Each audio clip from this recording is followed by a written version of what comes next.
and gentlemen, good day and welcome to SG Mart conference call hosted by Emkay Global Financial Services. As a reminder, all participant lines will be in the listen-only mode and there will be an opportunity for you to ask questions after the presentation concludes. Should you need assistance during the conference call, please signal an operator by pressing star then 0 on your touch-tone phone. Please note, I now hand the conference over to Mr. Harsh Pathak, Emkay Global Financial Services. Thank you, and over to you, sir. Yes, thank you, Manav. Good evening, everyone. First of all, sorry for the delay due to some technical slack during uploading the results. We had to postpone the call. However, we'll start the call now. I would like to welcome the management and thank them for the opportunity. We have with us today Mr. Shiv Bansal, Joint Managing Director, Mr. Suraj Kumar, Chief Financial Officer, Mr. Anubhav Gupta, Group Chief Strategy Officer, and Mr. Naman Rastogi, General Manager, Strategy and Investor Relations. I shall now hand over the call to the management for the opening remarks. Over to you, gentlemen. Thanks, Harsh, and thanks, MK, for hosting SG Mart for its Q3 FY25 earnings call. I welcome all the participants who have joined on this call. We would like to apologize for starting this call late as there was a technical snag with the stock exchanges while uploading the results. I'm not sure how much time everyone got to look at the results, but I would quickly run you through the results and we'll discuss about our performance, and then we will have a Q&A session. So if we look at the revenue, we did around 13.5 billion, which was of course a big jump on YY basis, but quarter on quarter it was a decline because of our B2B business where there were no imports in the quarter 3. Q2 there was a bump up in the B2B metal trading business because of heavy imports, but in Q3 imports were not viable, so all the supply was domestic. We'll talk about segment-wise performance once I finish the rundown on the quarter 3 results. Our business EBITDA recovered sharply to 28 crore rupees, which is a big jump QOQ and YOY. Last quarter we had to book inventory losses, but this quarter was business as usual, and our operating EBITDA margin was 2.1%, which we have been guiding for. And because of other income, the net profit also was 28 crores, which increased both QOQ and YOY, with a net margin of 2.1%. The working capital days were 10, which are higher compared to FY24 March numbers.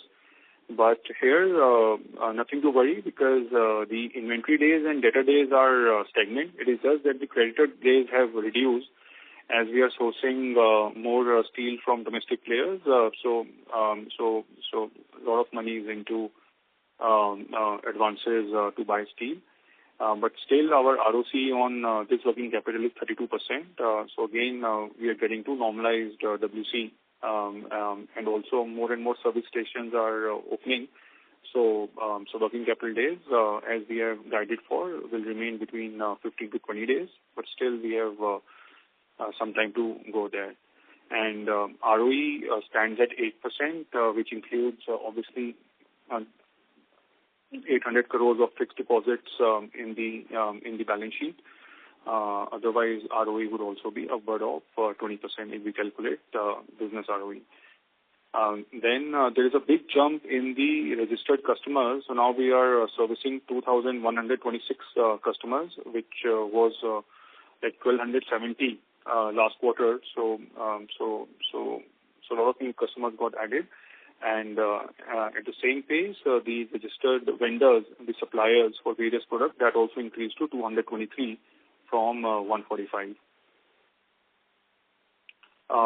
We spent around 142 crores in the first 9 months of current fiscal year towards the capex.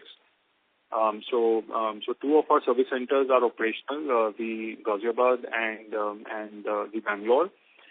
The other three, Dubai and Raipur and Pune, we spent money to finish the construction and start those units. So one by one, all will be operational in Feb. Plus, we have identified 5 new locations for new service centers, for which the capex shall start next month. We have started identifying the land. Then update on our solar structure business. We have ordered the machinery which will roll the solar mounted ground structures, and we expect, as we are talking, the trials are underway at the machine supplier end, and we expect to have first sale in month of February itself. We see this as a big revenue potential for SG Mart, as we are getting into hyper growth renewable sector in the country, which will boost our revenue and profitability both. Now, coming to the segment-wise, now there are like 3 segments for revenue. Number one is B2B metal trading. Second is service center business, and third is B2C, which is distribution business. Now 350 crore of console revenue in Q3. It results to sales volume of 290,000 ton, tad below 300,000 ton. Now, out of this, the B2B metal business, if we look at the imports, like there was absence of imported steel, so this business declined from 1,200 crore to 700 crore rupees Q on Q. And the service center business is ramping up pretty quickly. So here there is a small jump on quarter basis, but this will be heavy jump in Q4 as the Pune, Raipur and Dubai service centers operationalize. Plus, we will see quarter-on-quarter growth for a number of quarters as more and more service centers will keep on opening. Then third, the B2C, which is distribution business. Here also we saw 5% jump on quarter-on-quarter basis, with the TMT sales gaining some momentum as the construction activity picked up in Q3, and we expect that Q4 the construction activity shall further pick up, and it will boost our TMT sales volume. Then, like last quarter, we introduced light structural business as well. So that is also ramping up gradually as we are adding more and more customers to sell those products.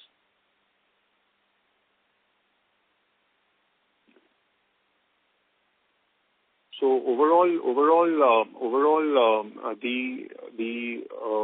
the run rate of 1.5 million ton of sales volume is what we are looking at on annual basis, with 2.1 to 2.25% EBITDA margin as the business scales up.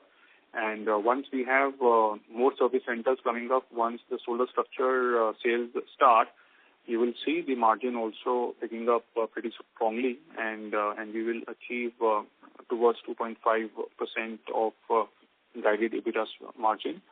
And our revenue guidance of 18,000 crores in FY27, that remains stable, except the fact that the steel prices, depending on like how the steel prices will behave, the exact value will vary on that. But volume, which we had in mind, which was like 2.5 to 3 million ton, this is what we're going to achieve by FY27. With the desired EBITDA margin of 2.5% and 15 to 20 days of net working capital cycle, which will keep our ROCs in upward of 30% range. That's it from our side, and now we can have the Q&A session. Thank you so much. Thank you very much. We will now begin the question and answer session. Anyone who wishes to ask a question may press star and 1 on their touch-tone telephone. If you wish to withdraw yourself from the question queue, you may press star and 2. Participants are requested to use handsets while asking a question. Ladies and gentlemen, we'll wait for a moment while the question queue assembles.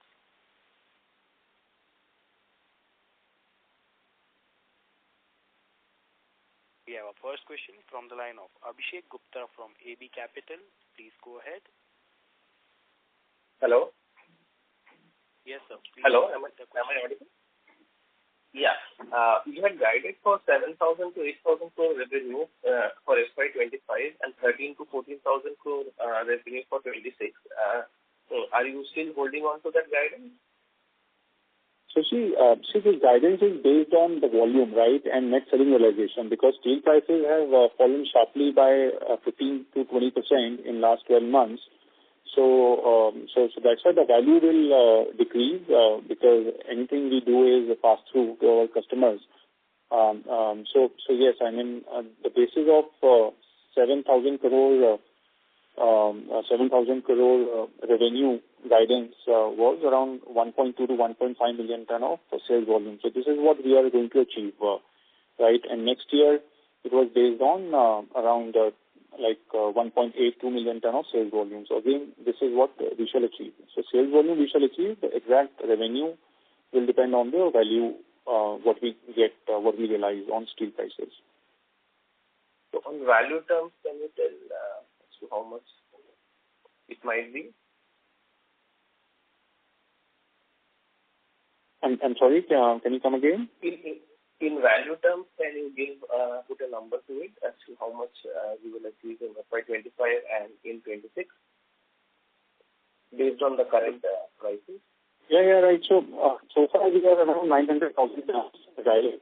And if we do like another 350,000 ton in Q4, so we shall surpass 1.2 million ton for the full year. No, sir. On value term, I told instead of value term. So again, see value term. So far we are at 4,300 crores, right? Somewhere around. And if we do 1,700 crores, right? So we shall be around 6,000 crores. Okay. And in FY26, can you tell the number? So you should expect 40% jump over this.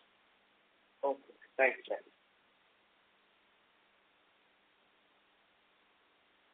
Thank you. We have our next question from the line of Heath Parekh from Ashika Institutional Equities. Please go ahead. Good evening and thanks for the opportunity. So my question is on the service center business. So Raipur and Dubai service centers were going to be operational this quarter. So what caused delay in the centers? And number two, sir, the already existing two service center business, what kind of volumes we are seeing from those centers? We firstly mentioned about reaching up to 40,000, 50,000 tons a month of volume from those service centers. So how is the demand side there? Right. So right now the volume from service center is around 40,000 ton per month, right, from these two service centers. Okay. Now with so this is our that's our maths as well while opening the service center, that service center in a metro city, right, that should give volume between 20 to 30,000 ton a month, right, and the smaller centers in smaller cities will give volume of near about 5,000 tons, right. So far the two centers which are operational, they are in metro cities, so that's why the volumes are high, 40,000 tons put together. And Pune also we started, Pune, what we have done is that since our service center is still not finished, so we took a service center on rent, right, and started seeding the market. So next month when we move from the rented place to our own service center, the volume will increase. And Raipur and Dubai, of course, will further boost the volume. And the reason why these service centers got delayed were because of some extended monsoon in the quarter 3, which hampered the construction of the industrial sheds. Okay. And so what about the zinc business, sir? How is the volumes there in this quarter? So zinc business is a bit of opportunistic, right? This quarter, the revenue from zinc was not that high, right? At peak, it was doing say 5 to 10 crore per month, but this quarter it was a bit low because there was volatility in zinc prices, so they did not try to do much. So if you could quantify? That will be like a very small number. Okay, sure, sir. And sir, lastly, if you could give me the breakup from all the 3 verticals in terms of volume for this quarter, as well as for 9 months, sir. Like I said that we are tad below 300,000 tons, right? 150,000 ton is B2B, right? 60,000 ton is 50-60. I'm talking about the quarter, right? So 100,000 ton is for the service centers, and around 45,000 tons is for distribution business. So that's how the mix becomes around below 300,000 tons. And so lastly, sir, we haven't booked any inventory loss this quarter. Sorry, say it again. If I may, I was just confirming, sir, we haven't booked any inventory loss this quarter, right? Inventory what? Loss? Yeah, inventory loss. Last quarter we booked around 17 to 18 crore. Last quarter there was very sharp decline in the steel prices of almost 15%, right? So this doesn't happen often. It's a once in a decade scenario when prices fall that sharp. So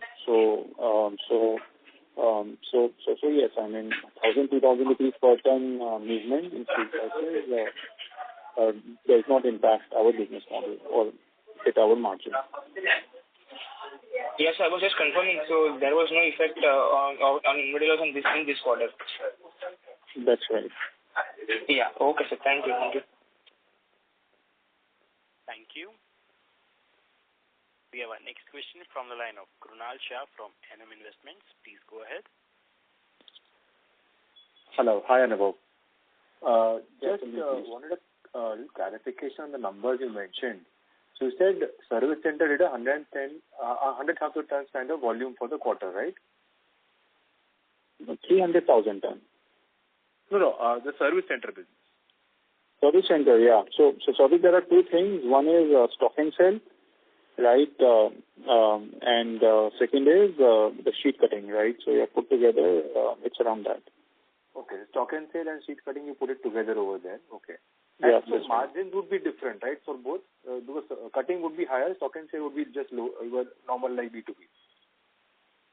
No, so stock and sell is higher than B2B. In B2B, we get 1.5% margin, but in stock and sell, you sell in retail, right? So obviously, you get a better margin, much higher. Okay.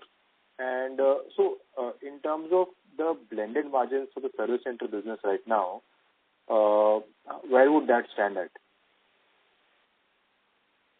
You can assume around 3 to 4%. 3 to 4%. Okay. So that is including the stock and sale, because that, of course. Yes. Okay. Got it. And so now we have all these 3 service centers running. In terms of capacity utilization, what would that be, or in terms of peak capacity, what could that be? So the service centers can do minimum 70-80% more business from what it is, because like I said, the inventory. See, stock and sell, we just need to keep inventory. Inventory is still small, right? It isn't much, and space, we have lost space available. If you come and look at our service centers, you'll find that, like, our service centers are pretty big. Right. Okay? Then second is sheet cutting, right? So there also, if demand is more, we want to ramp up more, we can order machinery, right, and install new. So from existing setup, we can easily sell 70-80% more if there is demand. Okay. So that 20,000 number that you mentioned can easily go to 40,000 kind of. Yeah. For the larger demand. For the larger. In that region, if there is demand in that region. If there is demand in that region, right. And so now you have identified 5 more sites. So these would be mostly the smaller cities? 3 are big, 2 are small. So right now the focus is to leverage on the larger cities, right, because that's easy sell. Okay. And then in second phase, we will move towards smaller cities. But we believe that in India, we can have at least 15-20 large service centers. 15-20 larger. Okay. And in the larger cities, how is the competition reacting to your entry in the service center business? So they're very small. So we don't have any organized players here, right? So they are pretty small, mom and pop stores. So as such, I mean, difficult to say the reaction because they're unorganized and small mom and pop. Right. But yeah, I mean, we have our strength in steel sourcing and then strong brand, right? So what we have to do. Okay, got it. And in terms of B2B metal trading, you said that imports were unviable for the quarter. Can you just elaborate a little bit more on that? So one is that there is a risk of safeguard duty, right? So anyways, the imports are minimalized. Okay. Then second, the domestic steel prices have come off so much that the steel prices after all the duties, right, in India, they are also at parity, right? So there is no point of keeping up 90 days of cycle, right, which can cause the steel price swings, right? So domestic steel is viable today. Okay, got it. So this, for imports, you have a 90 days kind of cycle, right, from ordering to delivery. Sorry to interrupt, sir. May I please request you to please rejoin the queue? Yeah, sure. Thank you. Yeah. So vessel takes like 90 days to reach. Yeah. Okay, got it. Thank you so much. Thank you. We have our next question from the line of Chirag from White Pine Investment Management. Please go ahead.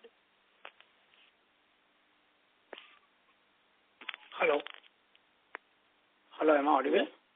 Yeah, please go ahead. Hi, thanks for this opportunity.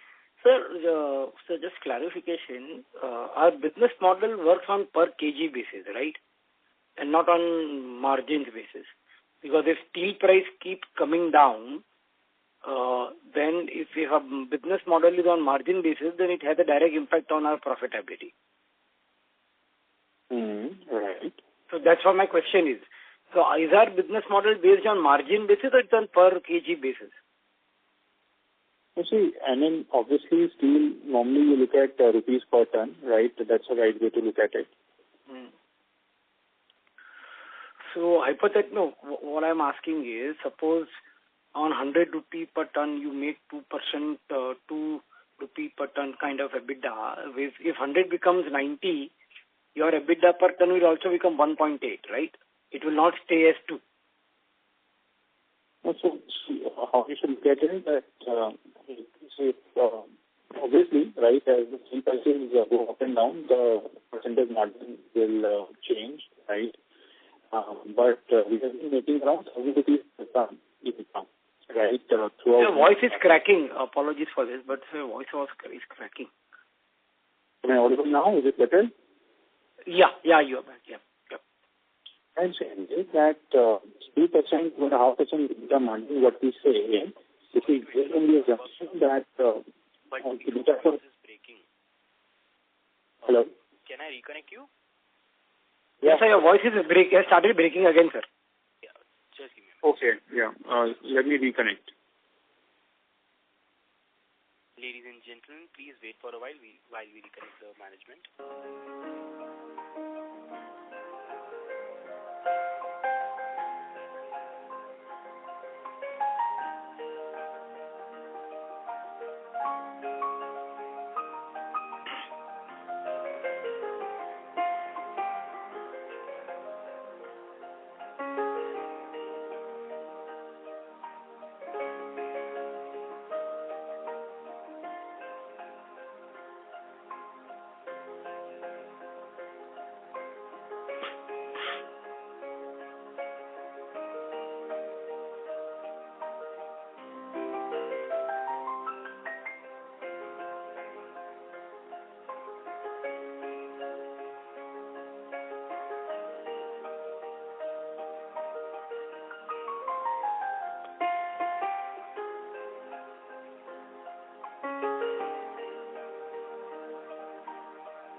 Ladies and gentlemen, thank you for patiently waiting. We have the management back with us. Anubhav sir, over to you. Yeah, thanks, Manas. I'm so sorry. I hope I'm audible now. Yes, sir. You absolutely. Okay, so when we say that 2.5% EBITDA margin, right, that is based on the assumption of rupees per ton as well, right, back calculation. So if you look at, our EBITDA per ton over the last quarter, it has been around 1,000 rupees per ton here, 300 rupees a ton. This call is now being recorded. Obviously, Q2 was bad, right? Call recording has now ended. Otherwise, on barring Q2, we have been around 1,000 rupees per ton plus minus, and that's why our margins are 2 to 2.5% EBITDA range. Okay. So why? Because you always speak in terms of margin, and that's why I was curious. Internally, you look at per ton basis, or you look at margin? Model is looked at per ton basis, okay, but yeah, because there are multiple verticals, right? So that's why for investors and analysts, we are talking about margin. See, but whatever steel prices may behave, right? Say from 60,000 rupees a ton, right now the selling price is 50,000 rupees a ton. From here on, the volatility won't be that much, right? Obviously, there would be some blue moon scenarios, but we should be in that range plus minus 5-10%. So even if you look at optically, the margins will be between 2 to 2.5%. Okay. So if steel prices are on the higher side, our margins would be at the lower end, and if steel price on lower side, our margin should be at the higher end once the volatility subsidized. That is the way to look at it. That is right. Okay. The second is, can you just talk about this forex accounting? Why it's a business gain and unlike how the accounting standards require it to be other income. So because you don't export, right? So this has to be more on the import. This is imports only. This is imports only, right? So we gain on import income, right? Steel prices. The margin what we made, right? The auditor wanted to show it as forex gain, but then none of our contracts are negative. Okay. So, sir, can you talk a bit about it? How it is exactly structured so that it is not a volatile income or not a speculative income in that sense. Whenever you will import, it will not go into loss. No, it is not. It is not. It's a gain on sale of imported steel, right? The why auditors put it in other income is because they classified it as forex gain. But then my point is that we don't keep any of the contracts naked. They're always hedged. Okay, forex gain comes or forex loss comes when your contracts are naked, right? None of our contracts are naked. They're always hedged. But just because of some classification, they had to put it in other income. So what I can tell you on record is that it's that none of our contracts are naked. They're always hedged. So there is no risk or gain to the forex volatility. So when you say hedge, do you refer to the end customer purchase and selling hedging or currency hedging? Dollar is hedged. Dollar is hedged. Okay. Great. This is helpful. Thank you and all the best. Yeah. Thank you. We have our next question from the line of Rishikesh from Robo Capital. Please go ahead. Hi, thank you for the opportunity. So can you guide for the revenues for quarter 4 and for FY26 as well? You mean the volume? Revenue guidance. Revenue, yes, so I guess, we should be between 1,500 to 1,700 crores for Q4. Obviously, we are waiting for some pickup in construction activity which can lift our TMT sales, right? And also pick up in overall steel demand, which is led by multiple industries, whether it is capital goods or construction or white goods. So there is like overall stress in the country. That is what is like preventing us from doing the 2,000 crore of revenue run rate per quarter. But based on current scenario, we believe that we should be touching minimum 1,500 and things pick up, so we can reach 1,700, 1,800 as well. But yes, 1,500 is we should definitely do. And for FY26, can you bear? FY26, so assuming we do 1,500 in Q4, so the full year we shall be closing around 6,000 crores, right? And like I said, that we should assume 40% jump, 40-50% jump on this. So yeah, 9,000 to 10,000 crores is what should come.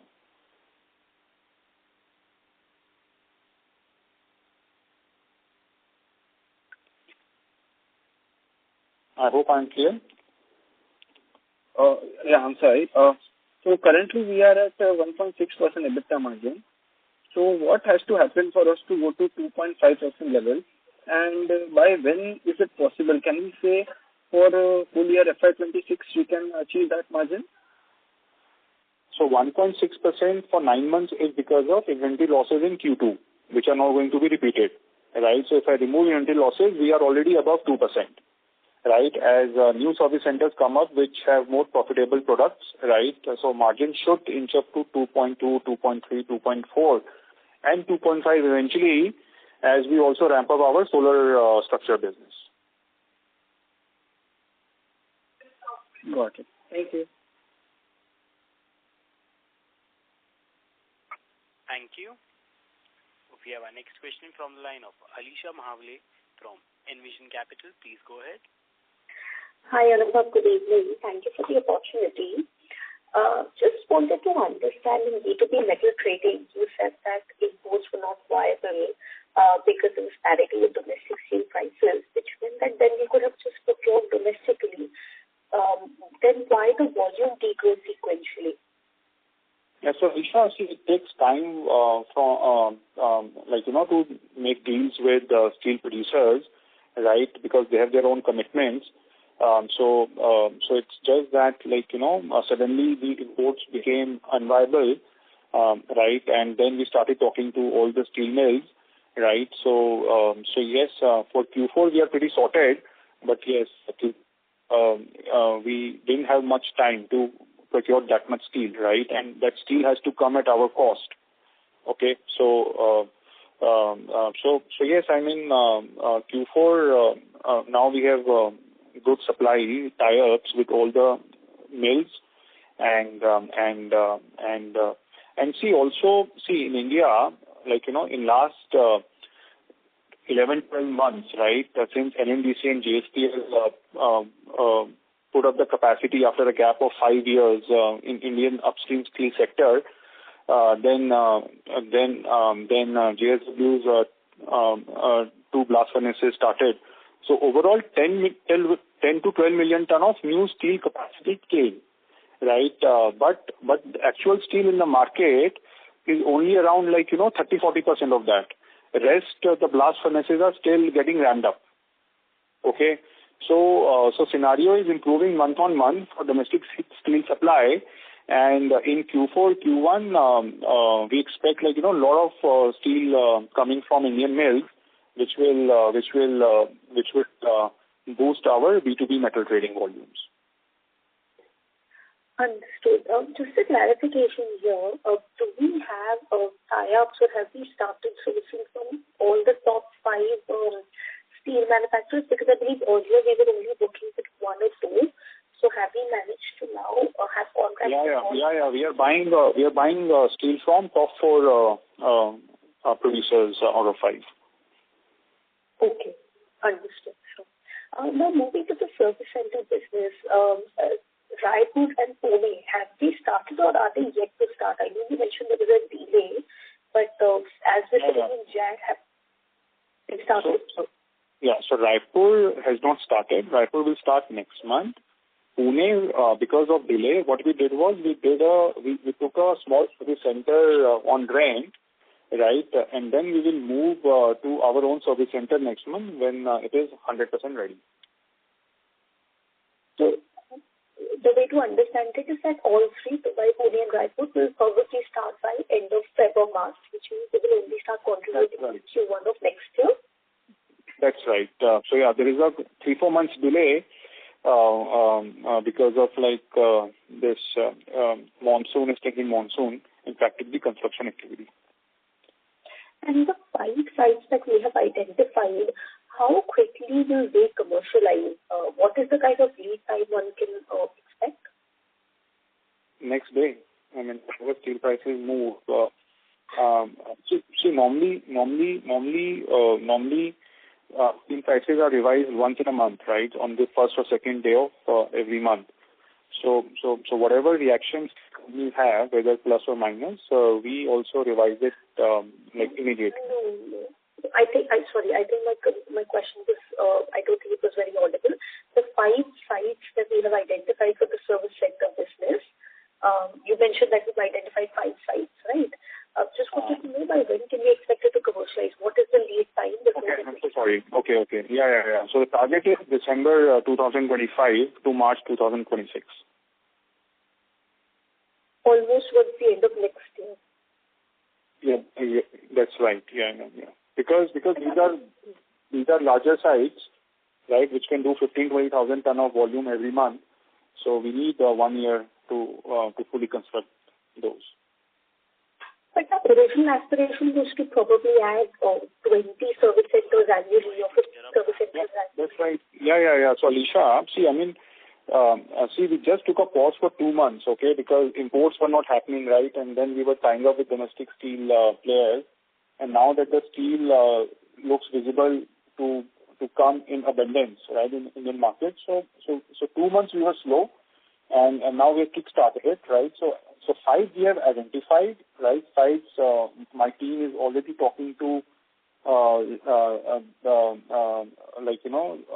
people who can sell. Right, land identification is in process, and 5 more new sites we have identified.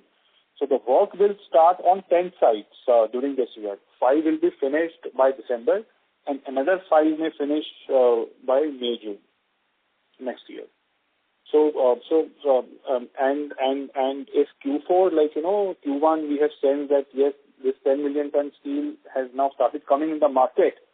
Right, and then nothing stops us from going for 10-15 sites in single shot next year, 2026 calendar year. It's just that we cautiously took a call for 2 months. We just wanted to see how the steel supply behaves.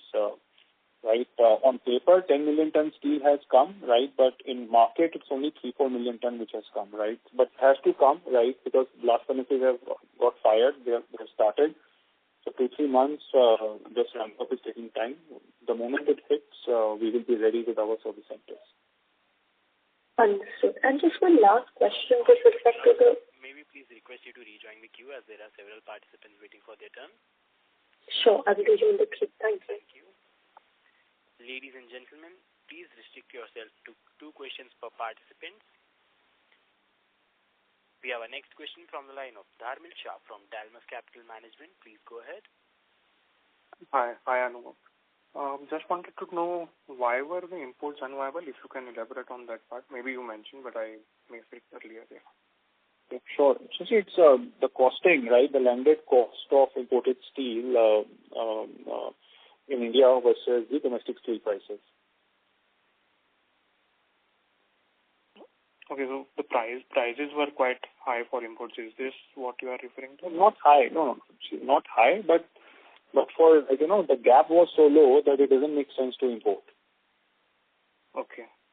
And usually, what is the mix between the domestic sourcing and imports? I mean, what was it this quarter, and what would you like it to be? This quarter was very low, right? Last quarter was on an average,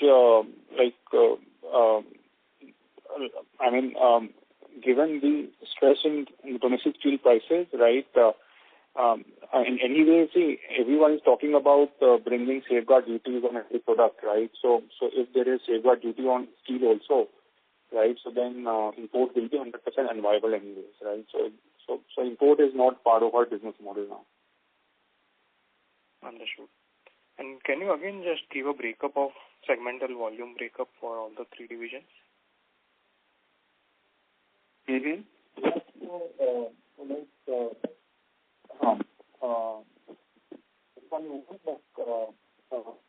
So out of 1,300 crore which we do, right? This is what you want to break up? Yeah, volume breakup for the three divisions. Okay, volume, right? So overall quarter was around 300,000 ton, right? Out of that, B2B for the quarter was around 150, right? 150,000 tons. 100,000 ton was service center, and 50,000 ton was distribution hubs. Understood. And for the solar module, may please be request you to rejoin the queue. Okay. Thank you. Ladies and gentlemen, in order to ensure that the management is able to take questions from all participants in the conference, please restrict your questions to 2 per participant. We have our next question from the line of Ayush Vimal from Clearview Capital. Please go ahead. Yeah, thanks for taking my question. You've scaled up the B2B division quite well over the last few quarters. My question is, are you really displacing the existing distributors which the plants used to cater to, or you're rather distributing capacity from fresh plants that are being set up? Is it more of market share that you're gaining, or you're more relying on market growth? So there are two things. One is that we're not trying to displace anyone, right? What we are trying to do here is become a large reseller, okay, of steel, and then distributors can buy through us, right? It is like, say, one distributor is attached to Steel Mill 1, right? But he's not getting steel from Mill 2. So he can buy material from SG Mart for Steel Mill 2, because SG Mart is buying from all the steel mills, 1, 2, 3, 4, 5. Okay, so this is one type of growth. Second is the steel mills are also attached with a lot of small dealers and distributors. So they themselves are telling us that, okay, you become large reseller and then let the smaller distributors buy through you, because their headache comes down, right? And third is, yes, I mean, steel demand in the country is growing okay compared to whatever bad economic data we keep on hearing. So yes, I mean, incremental steel supply which is coming in, we are taking that share as well. Thanks. On point 1, right? What I basically understood is you're actually pushing down the distributor who's directly buying from the plants down the distribution chain. So now instead of directly buying from the plants, he's buying it through you. In terms of pricing and working capital, is he better off buying through you compared to buying directly from the plant? And if so, why is that the case? No, because see, the steel mills always work on quantity discounts, right? You buy X ton, you get this discount. You get X quantity, you get Y discount. You buy Z quantity, you get A discount, right? So because we are buying more, so obviously just as a slab cycle, right, my cost of purchase is low, right? So yes, which I keep it to myself and pass it on to the dealers, right? And then I am having steel from multiple steel mills, right? So I'm keeping the stock, right? So for him it becomes just in time. Got it, fair enough. And from the perspective, and then if you see, I have 10 days of as well, right? Whereas steel mills normally don't offer credit to its dealers. Got it. So basically, the steel mills are able to evacuate capacity faster when they deal through you, and that is why they're giving you that quantity discount, right? That is right. Yeah. Okay. Second, just, clarification. So the 6.2 crore of derivative income that's included above EBITDA in this quarter. No, that's not derivative income. No. I mean, that's a gain on my steel. That's gain on my steel sales, right? But yeah, somehow it just got into classification of forex. No, got it. That's very well understood. I understood the logic behind it. My question is, you had incurred a loss of about 3 crores in the first 2 quarters combined, right? Because the 9-month gain is 3.5 and the 9-month gain is 6.5 and this 9-month gain is 3.5 and this quarter is 6.5. So the loss that you had incurred for the first 2 quarters, in your presentation, is it included above EBITDA or is it included below EBITDA? No, so 9-month numbers have been adjusted basically. Okay, so for quarter 1 and quarter 2, the numbers that you have in your presentation, right, in the table, the loss is appearing. Yeah, because that number was very small, right? So we didn't bother much, but this quarter the number came out to be pretty big, so we had to highlight it. Okay, got it. Fair enough. Thank you. Thank you. We have our next question from the line of Vikas Mistry from Moonshot Ventures. Please go ahead. Hi, Naman. Thanks for the opportunity. So we were discussing that our business is EBITDA per ton. So you said that it's 1,000 rupees per ton. Then if the steel prices goes up, which we don't see it go up in hurry, but if it goes up, then the margins would start reducing. And what will be the steady state? We think that the steady state margins will be 1,300 per ton as we're trying to scale up other two. No. If steel prices go up, right? What I was saying was that optically percentage margin will look down, but it will not impact my EBITDA per ton, which is 1,000 today. Okay, it doesn't get impacted. That's also a thing. But let's assume in hypothetical case in FY27, the prices still goes to 60 rupees per kg.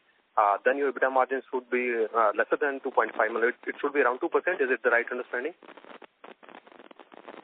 They could be, but then there could be some inventory gains. Like in Q2, I booked inventory loss, right? Steel prices crashed by 8,000 rupees a ton. Now, if we assume that inventory, sorry to interrupt, inventory gain is a one-time exercise, so we don't look at that. That's what. No. So when we are looking at our business model on per ton basis, right? Then percentage margin, 2.1, 2.5% doesn't make sense, right? Plus, then we have a lot more value-added products, right? Like in service center business, I make 2,000 rupees per ton, which is like 4% margin today, right? When I will have 30-40 service centers up and running by FY27, which you took, right? A lot of my revenue will be highly profitable. Then solar mounted structures, again, it's a highly profitable product, right, which we're adding to our portfolio. So I think what I can tell you is that no matter steel prices are 50,000 or 60,000 rupees a ton, our focus is that from 1,000 rupees per ton, we take it to around 1,200, 1,300 rupees per ton based on the product mix. Okay. That's understandable. Okay, that's all from my side. Thanks. Thank you. We have our next question from the line of Vivek Patel from Ficom Family Office. Please go ahead. Very good evening. Sure, am I audible? Please go ahead. Hello? Yes, sir, you are audible. Please go ahead with the question. Yeah, thanks for the opportunity. Just two quick questions. First is, what is the HRC price as of now, and what were the steps taken to mitigate the recent price change impact? So right now, the market rate is 47,500 to 48,000 rupees per ton. And what are the steps? Or is it in the model so that the price change would not hurt us as much as it would hurt others, so to speak? No, I'm sorry, I'm not able to hear you properly. Can you speak a bit away from the mic? Is it better now, sir? Yeah, go ahead, please. Yeah, thank you. I'm just asking as to the price change that happens, how does that impact us in the sense that how does the business model absorb that or is resilient to the price change impact? Fair enough. So in India, like the steel prices are normally revised once in a month on first or second date of every month. Like 11 out of 12 months, so this is the scenario, right? It's only like 1 month when the revision could be twice. But normally 11 out of 12 months, the revision is once, the first week of the month. Like say by second, third, normally the steel company, the steel authority normally comes out with the pricing. And whatever revision is done, whether plus or minus, we immediately react to that, right? We immediately react to that. Okay.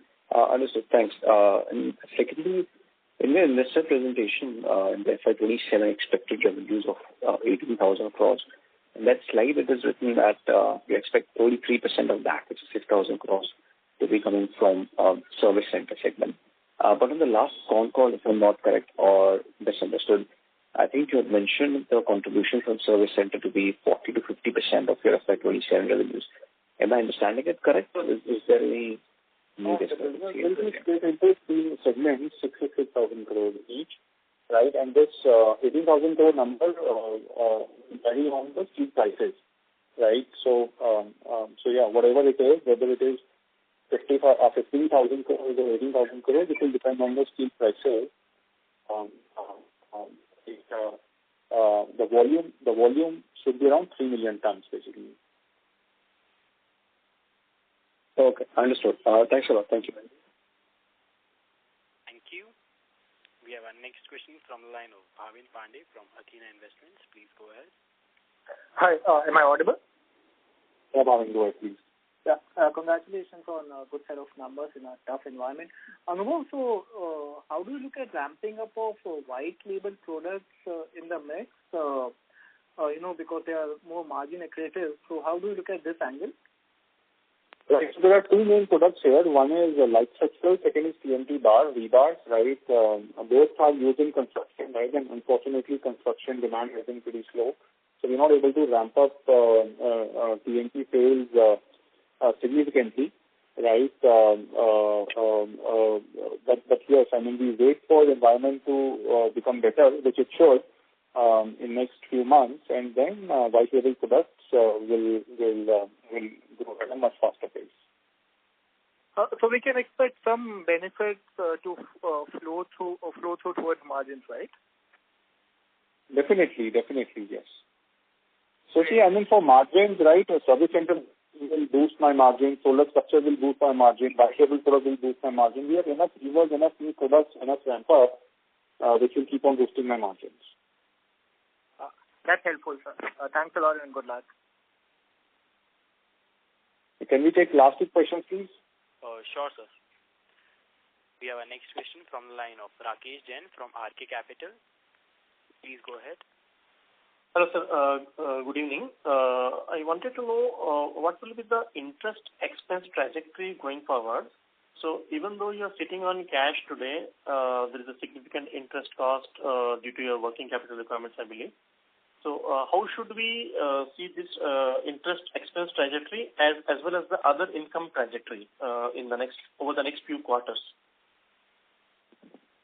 Sir, if you look at my gross block today, right, my total capital employed, right, which should be all funded from cash in my books, right? But I have not done that, right? So working capital, why you see debt on my books is because I tell my salespeople that, hey, you don't have cash on your company balance sheet, okay?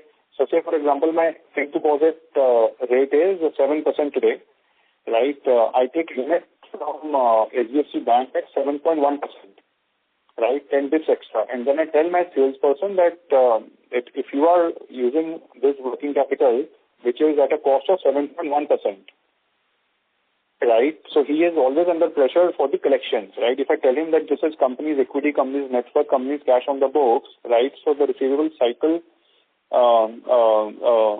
may deteriorate, which I don't want to, right? So this is just to put pressure on our sales team that that this is interest-bearing loans, and you have to ensure that the working capital cycle remains pretty low. Okay, I hope your self-employed are not listening to this call. Anyway. Yeah, that's what we have. So this is so it's only us, the management here on the call. That's right. Okay. No, but going forward, this interest expense trajectory, as and when you start opening more and more service centers, and so you will have to maybe take some debt or raise some equity as you progress towards your goal. No. To reach. See, I mean, this money which we have in the books, right? Plus the cash flow what we are getting today, right? It is enough to do 35,000 crore business, right? The total capital employed, what we understand is 2,500 crores, right? So 1,400 crore is my cash when we started the business, plus 700-800 crore will be cash cumulative generation, right? So 2,500 crore is what we shall invest, right, to generate 35,000 crore of revenue. Okay, so the interest cost will remain stable at these levels, or it's not going to increase in the future, the interest expense? So it will go, see, if I grow my business, I will need more working capital, right? So my other income will also increase, and my interest income will also increase, right? So more or less, they will remain same. Okay, understood. Okay. So it will not be the case that your other income will start going down in the future as you open more and more service centers and your interest expense will continue to rise. So that's not the case. Basically, both will offset each other more or less. Yeah. Because right now we are working on very light working capital days, right? Unless we have 20-25 service centers, which will take my working capital to 20-25 days, which eventually it will. Right, till then, the interest income and the interest costs shall match each other. But the 20-25 service centers you are planning to open over the next, may we please request you to rejoin the queue? Yeah. Just to end to it, I mean, in the next 15-20 months, we shall be 15 service centers operational and 10 will be under construction. Okay. Thank you so much. Thank you. Thank you. Ladies and gentlemen, the last question for today is from the line of Asta from P3FY25 Advisors. Please go ahead. Hello. Yeah, please go ahead. That we saw first time in our Q2Q revenue, the revenues has dropped in our for the first time, and so we have revised our revenue guidance as well. So is this the seasonality finally catching up? No. The reason for fall in quarter-on-quarter revenue was on the account of less imports, right, in Q3 compared to Q2. Q2 there was a big spurt in import volumes, but this quarter import was not viable, and it took us 1 to 2 months to make deals with the Indian steel mills for steel supply, which we have now in place. So yes, I mean 300-400 crore revenue loss may be there for the whole year of FY25. Okay. Got it. That's it from my end, sir. Thanks so much. Thank you. Ladies and gentlemen, that was the last question for today, and I now hand the conference over to the management for closing comments. Thanks, Manav, and again thanks to Harsh and MK for hosting us, and apologies for this delay for the call to all the participants. If there are any question unanswered, please reach out to our team, Naman, Suraj, and myself. We shall address everything. Thanks so much. Have a nice evening. Thank you so much, sir. On behalf of MK Global Financial Services, that concludes this conference. Thank you for joining us, and you may now disconnect your lines.